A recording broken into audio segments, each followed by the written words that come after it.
अच्छा, तुमको भूत प्रेत से डर लगता है, तुमको संसार से भय नहीं लगता, तुमको जन्म मरण से भय नहीं लगता।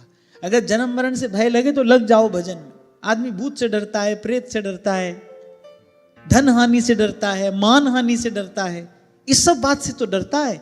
लेकिन जो वस्तुतः दुख है, जो इन सब का मूल है, जो इन सब की जड़ है, उससे उसको कोई भय नहीं।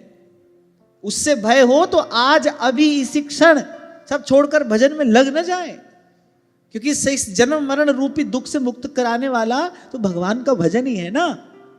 बिनु हरि भजन न जाहि कलेसा। श्री काकभूषुंडी जी किसको क्लेश कह रहे हैं? संस्कृति को ही क्लेश कहा है। यही क्लेश है, ये बार बार जन्मना मरना, यही क्लेश है। अगर बिन हरि भजन न जाहि कलेसा। छोटी छोटी बातों से तो हम डरते हैं, उसका तो उपाय करते हैं। गंडा ताबीज बांधेंगे, द्वार द्वार पर भटकेंगे, फिर ज्योतिषी के पास जाएंगे, महाराज बताओ क्या होगा। बेचारे को खुद भी कुछ पता नहीं है उसका क्या होगा, तुमको वो बताता है। और मैं फिर कह रहा हूं, भले कोई बता भी दे, पहली बात तो ऐसी सामर्थ्य नहीं है किसी के पास। एक बात आपको बताऊं, ब्रह्मा जी को भी नहीं पता अगले पल भगवान क्या करने वाले हैं, और तो किसी को क्या ही पता होगा, उनको भी नहीं पता है। जो तत्ववेत्ता महापुरुष है, भगवान की कृपा से जिन्होंने भगवान के स्वरूप स्वभाव को जान लिया है, पहचान लिया है, वो कहते हैं, बोले कितने मनोरथ करते रहो, तुम्हारा मन कितनी माला फेरता रहे, ऐसा हो जाए वैसा हो जाए, ये हो जाएगा वो हो जाएगा, ऐसा करके ये पालेंगे वैसा करके ये पालेंगे, कितने करो मनोरथ माला, पर भावी पर पर्दा काला। तब कहते हैं सुजन सयाने।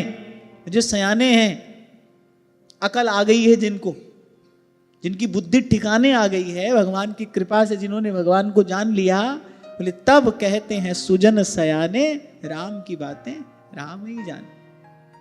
अरे तीनों लोगों के गुरु है, वो कह रहे हैं, अरे हुई ही जो राम रचि राखा, को कर तर्क बड़ा वही साखा।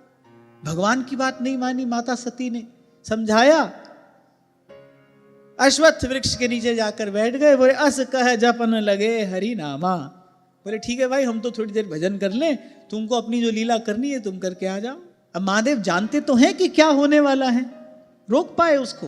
क्या उत्तर दिया? बोले को कर तर्क बढ़ा वही साखा, बोली हुई ही जो राम रचि राखा। बोले भगवान की इच्छा है भाई, ऐसा होगा ही। इतनी सी बात समझ लो भाई, जो हो रहा है भगवान की इच्छा से हो रहा है, जो होगा भगवान की इच्छा से होगा। यहाँ द्वार द्वार भटकने की आवश्यकता क्या है? यहाँ स्वर्ग पद पर बैठे, यहाँ देवराज के पद पर बैठे इंद्र को पता नहीं होता कल कौन सी विपत्ति टूटने वाली है? उनके पास ज्योतिषी नहीं है बताने के लिए, उनके पास मंत्र तंत्र का बल नहीं है। लोग बेचारे खूब धक्का खा रहे हैं, यहां पर खूब पिटाई हो रही है। ये सब बात सोचकर और विवेक पूर्वक इसका विचार करके, राम सिवर राम सिवर, ये ही तेरो का